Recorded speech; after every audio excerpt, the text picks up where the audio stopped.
Var mı yeriniz? Mesela akşam bir programımız var burada. Saat 5'te. Var mı ya? İşte bunu ben yanımda kalsın. Belki ben giderim. Allah razı olsun. Ömerler biraz daha sana razı olsun. Evet. Hepinizden. Evet. He?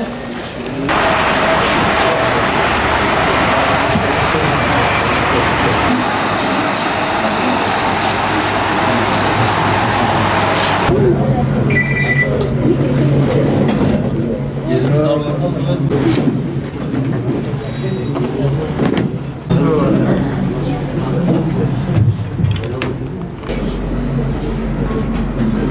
Gelince normalde kalmış saklımız bütün yakınlarımıza, bütün akrabalarımıza 6 Şubat hani dert ölümdür. Onun vefatı nedeniyle biz programı bugün eklemek zorundayız. Yetişiyorsun sen. Şimdi her nefis ölüm kalacak.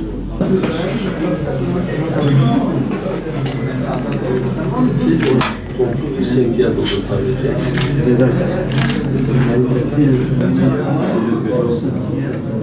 Fakat sonuç itibariyle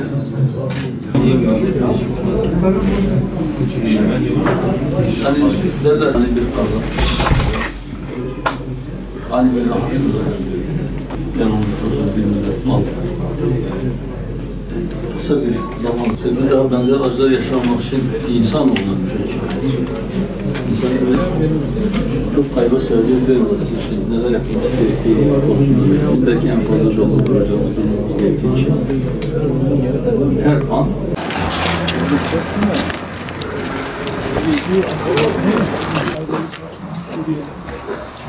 onun haricinde kağıtını yapıştı. Emir gönderildiği için ben okumak vasıtası. Bir adam daha sonra kesinlikle. Biraz da buradan da alayım.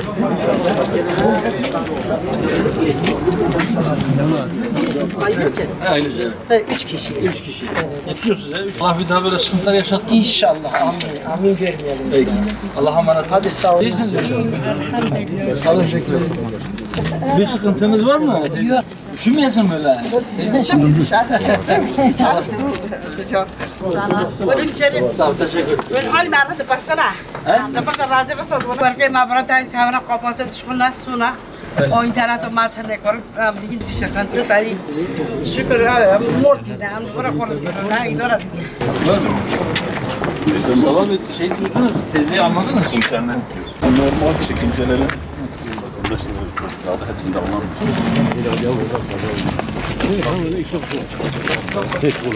El koyusu kiralar çok pahalı, çıkamıyoruz kalitede. Vallahi maalesef.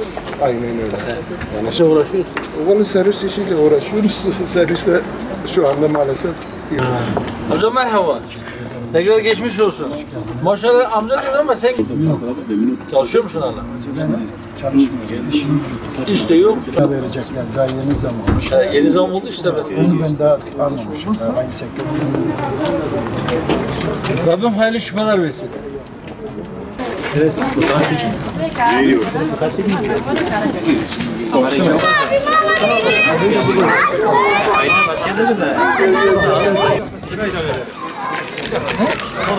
Sırayla alıyorsunuz.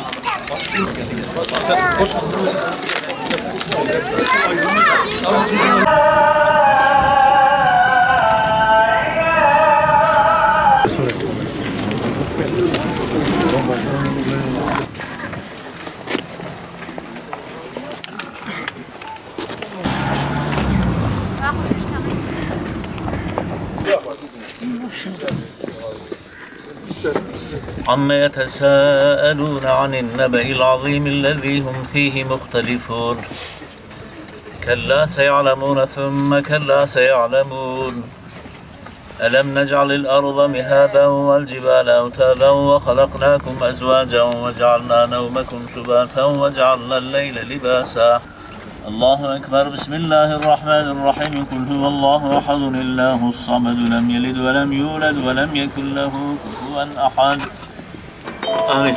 الحمد لله رب العالمين والعاقبة للمتقين ولا عدوان إلا على الظالمين والصلاة والسلام على رسولنا محمد وعلى آله وصحبه أجمعين.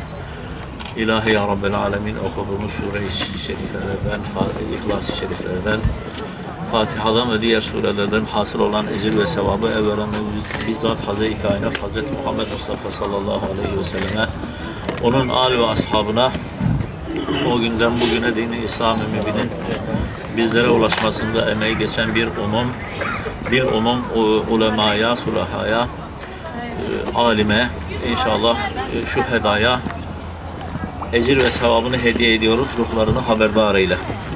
Ruhlarına ayrı ayrı hediye ediyoruz, sen vasıl eyle.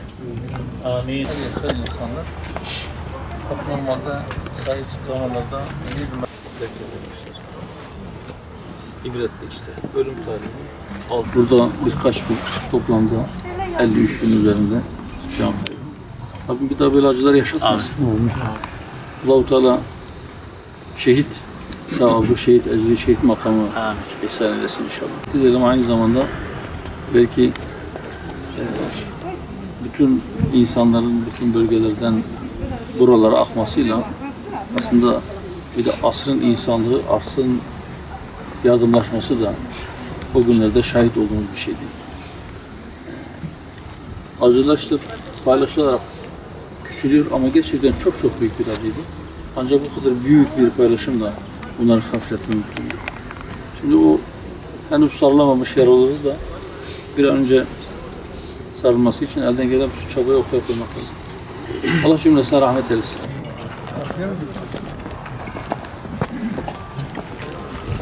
Nasılsınız?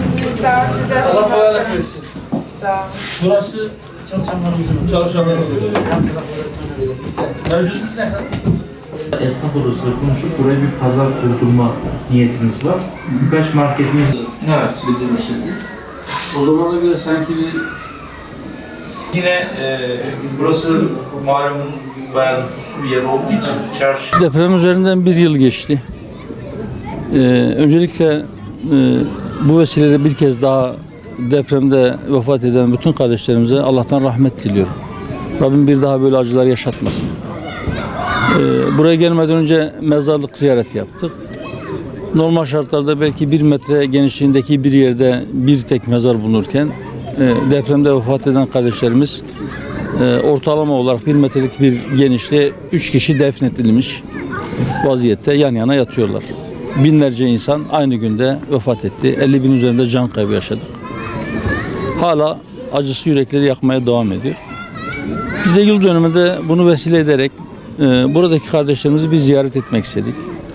Varsa sıkıntılar onları tespit etmek, bizim yapabileceğimiz bir şey varsa bir katkı sunmak için geldik. Burada da biraz önce kaymakam beyle de görüştük. Buraya gelirken buranın yolunda bazı problemler var. Rampa, önümüz kış. Eğer orası buzlanırsa bu dik rampada bazı sıkıntılar olabilir. Yol çizgileri yoktu. Bir de gece aydınlatması ile ilgili eksikleri söyledik. Sağ olsun kaymakam bey not aldı, ilgileneceğini söyledi. Daha önce de biz buraya ziyarete gelmiştik. Deprem sürecinde, depremden sonraki dönemlerde defalarca geldik. Bütün vilayetlerimize gittiğimiz gibi Adıyaman'a da gelmiştik. Bu prefabrik evleri de ziyaret etmiştik.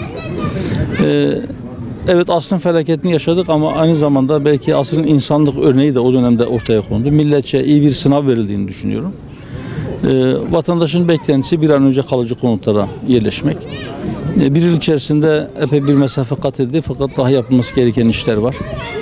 İnşallah onlar da en kısa sürede düzelir, eksikler tamamlanır diye bir beklenti içerisindeyiz. Biz inşallah bundan sonra da depremde can kaybı ya da mal kaybı yaşamış, sıkıntı yaşamış, evini kaybetmiş, eşyalarını kaybetmiş vatandaşlarımızla dayanışma içerisinde olduğumuzu göstermek, onların acılarını paylaşmak adına onlarla birlikte olmaya devam edeceğiz. Sorun ve sıkıntılarını gidermek için nereye götürmemiz gerekiyorsa seslerini, sorunlarını oraya taşıma gayretinde olacağız. Tekrar baştaki dileğimi tekrar edeceğim. Rabbim bir daha böyle acılar yaşatmasın ama şunu da bilmeliyiz ki fay hatlarının çokça olduğu bir memlekette yaşıyoruz. Depreme hazırlıklı olmalıyız. Depreme hazırlıklı olmazsak benzer acılar, benzer depremler geldiğinde tekrar edebilir. Onların tekrar etmemesi için güvenli şehirler inşa etmeliyiz, dayanıklı yapılar inşa etmeliyiz. Kimin işi her neyse herkes kendi işinin en iyisini, en güzelini yapmak için bütün gayretini ortaya koymalıdır. Evet, inşallah Rabbim bir daha böyle acılar yaşatmasın.